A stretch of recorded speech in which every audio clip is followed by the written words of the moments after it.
नमस्कार साथियों, मैं एमडी कुशवाहा स्वागत करती हूँ आप सभी का अपने YouTube चैनल अंबिका वेद में। मैं इस चैनल के माध्यम से अपने पढ़ाई के अनुभव शेयर कर रही हूँ जो मैंने अभी तक सीखा है। तो चलिए बिना देर के स्टार्ट करते हैं आज का टॉपिक। और आज हम पढ़ेंगे कक्षा 10 हिंदी करमवीर भरत, जो कि आप पहले ही देख चुके हैं। तो आज हम आपको इतनी अच्छे तरीके से समझाएंगे कि आपको रटने की ज़रूरत पड़ेगी ही नहीं। कुछ बच्चे करते हैं कि इसे रटने लगते हैं और अगर रटेंगे तो ज़रूर भूल जाएंगे। इसलिए हम आपके लिए बहुत अच्छे तरीके से ये वीडियो बना के लाए हैं ताकि आप इसे देखें और याद करने आपको याद हो जाए। ठीक है, तो सबसे पहले तो हम 2 क्वेश्चन देखेंगे जो कि हर बार पेपर में पूछे जाते हैं। पहला कि करमवीर भरत खंड काव्य का नायक कौन है। ठीक है, इस टाइप के ये सब क्वेश्चन 2 क्वेश्चन पहले देखेंगे, फिर आपको सर्ग भी याद करा देंगे ताकि आपको कोई भी दिक्कत ना हो। तो स्टार्ट करने से पहले मैं आप सभी से एक छोटा सा रिक्वेस्ट करना चाहूंगी कि कृपया हमारी वीडियो अच्छी लगे तो लाइक कर दीजिएगा, दोस्तों में शेयर कर दीजिएगा और चैनल को सब्सक्राइब जरूर कर लीजिएगा। बस मेरी गुजारिश है कि कृपया वीडियो को पूरा देखें ताकि आपको हर एक चीज समझ में आए। ठीक है, और वीडियो को पूरा देखेंगे तभी आपकी कोई भी चीज छूटेगी नहीं। तो देखिए, सबसे पहले हम देखेंगे करमवीर भरत, जो कि खंड काव्य हमारी बुक में दिया है कक्षा 10 में। करमवीर भरत खंड काव्य का नायक कौन है। तो सभी जानते हैं कि इसमें भरत है, उसका चरित्र चित्रण कीजिए, यानी कि भरत जी का चरित्र चित्रण। तो कौन है, इसका आंसर लिख देना। करमवीर भरत खंड काव्य के नायक भरत हैं। उनका चरित्र चित्रण अग्रलिखित है। सबसे पहले कि वो आज्ञाकारी। देखिए, आप सभी ने, कुछ लोगों ने जो हिंदू धर्म से बिलोंग करते हैं, उन्होंने रामायण देखी होगी, जिसमें उन्होंने देखा होगा कि भरत कैसे है। ठीक है, उनका चरित्र देखा होगा उन्होंने। तो यहाँ पे हम आपको वैसे ही समझाएंगे। सबसे पहले कि वो आज्ञाकारी थे, वो अपने माता पिता, अपने भाई, अपने गुरुजनों और अपने ज्येष्ठ भ्राता श्री राम जी की आज्ञा का पालन करते थे। ठीक है, वो आज्ञाकारी थे। सबसे पहली चीज याद रखनी है, आज्ञाकारी थे। दूसरी चीज कि राज्य के लोभ से रहित थे, यानी भरत जब ननिहाल चले जाते हैं तो उनकी माता कैकेयी उनको राम जी को वनवास दे देती है और उनको राज्य का मतलब राज्यपाठ देने की कोशिश करती हैं। तो जब वो वहां से आते हैं, भरत जी अपने ननिहाल से वापस लौट के आते हैं और उन्हें इस बात का पता चलता है तो उन्हें बहुत दुख होता है और वो कैकेयी को भी बहुत बुरा भला कहते हैं।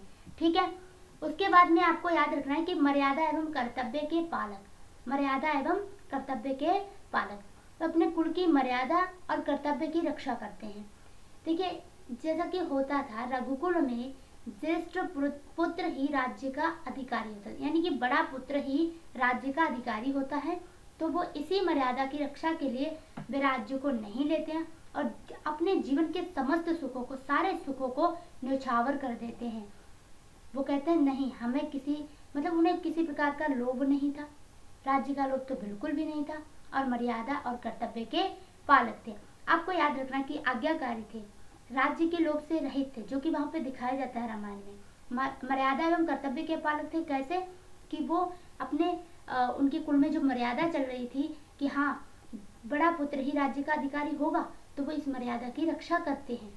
ठीक है, और उसके बाद में तो जो सबसे मेन इम्पोर्टेंट, ये बिल्कुल भी मत छोड़ना कि भ्रातृ प्रेमी थे, यानी कि अपने भाई से बहुत ज्यादा प्रेम करते थे। तो भरत के चरित्र में राम के प्रति भ्रातृ प्रेम कूट कूट कर भरा हुआ है।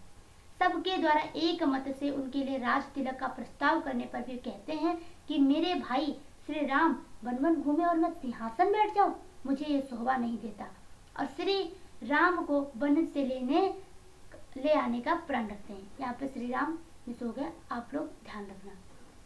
तो देखिए, हमने क्या देखा कि भरत में पितृभक्ति, गुरु निष्ठा, निश्चलता, स्पष्टवादिता, विनम्रता आदि गुण, मतलब ये सारे गुण निहित है, जो अच्छे अच्छे गुण।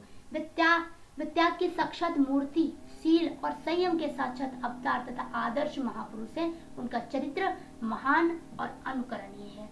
सबको याद रहेगा उनका चरित्र कैसे थे, आज्ञाकारी थे, उन्हें राज्य का लोभ नहीं था और मर्यादा और कर्तव्य के पालक थे। और चौथी बात कि अपने भैया से बड़ा प्रेम करते थे, भ्रातृ प्रेमी थे।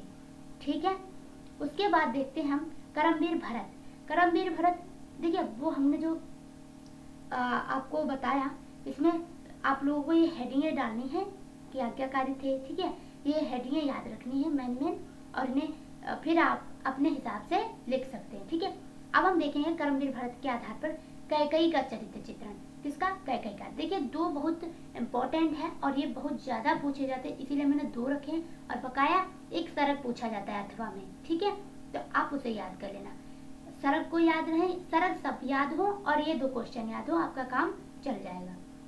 तो देखिए कर्मवीर भरत के आधार पर जो कैकेयी है उनका चरित्र चित्रण देखते हैं। तो कर्मवीर भरत के आधार पर कैकेयी का चरित्र चित्रण निम्नलिखित है। सबसे पहले कि वो आदर्श माता, तो कैकेयी स्वाभिमानी होने के साथ साथ आदर्श माता भी है। वह अपने पुत्रों को केवल सुखी ही नहीं देखना चाहती, अपितु उनके गौरव को भी बढ़ाना चाहती। देखिए क्या हुआ कि जब कैकेयी ने उन्हें वनवास दिया था तो कहते थे कि मतलब कैकेयी ने इसलिए दिया है ताकि वह जंगल में जाके मुनियों की सेवा कर सकें, ठीक है, इन सब के लिए दिया है। तो इसीलिए कैकेयी यही बात रखती हैं भरत के भी सामने। जब भरत पूछते हैं उनसे तब वो कहती हैं कि इसमें मतलब मैंने उन्हें और अच्छा काम दिया है, लेकिन भरत सोचते हैं कि नहीं, हमें दुनिया क्या कहेगी, हमें प्रजा क्या कहेगी, तो इसीलिए वो राज्य नहीं लेते। तो वैसे ही वो क्या गौरव को भी बढ़ाना चाहती है। वो प्रत्येक पुत्र के जीवन का विकास उसके सामर्थ्य के अनुसार करना चाहती है, जिससे वे समाज, राष्ट्र और मानवता की अधिकाधिक सेवा कर सकें, ठीक है।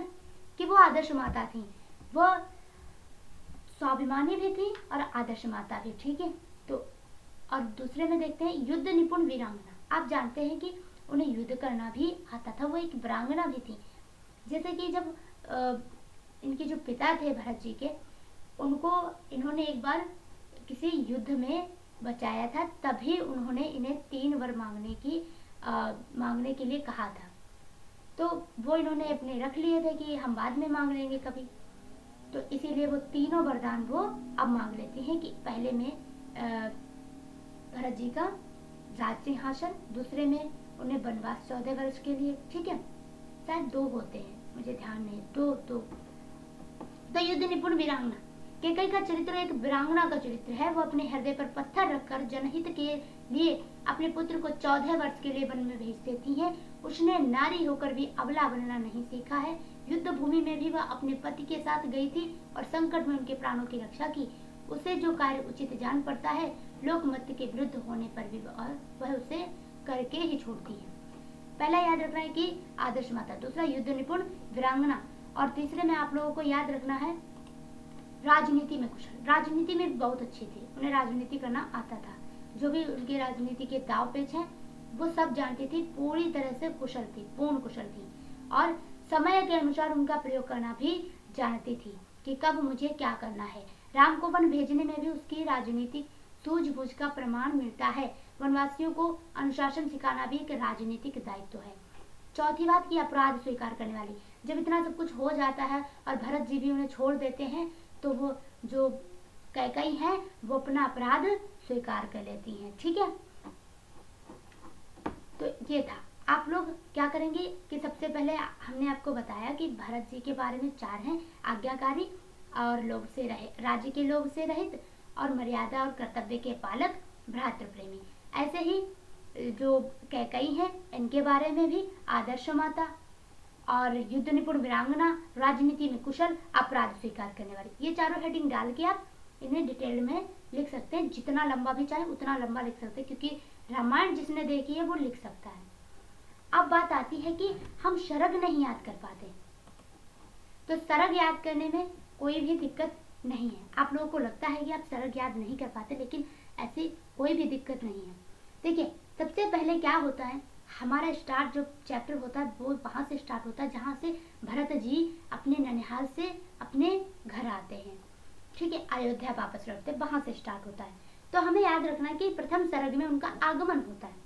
आगमन यानी वो आते हैं तो रास्ते में कई सारी चीजें देखते हैं, उनका आगमन होता है। आगमन के टाइम पे मतलब वो जो भी देखते हैं, ठीक है, जिन लोगों ने रामायण देखी होगी वो आराम से इसका विस्तारित वर्णन कर लेंगे।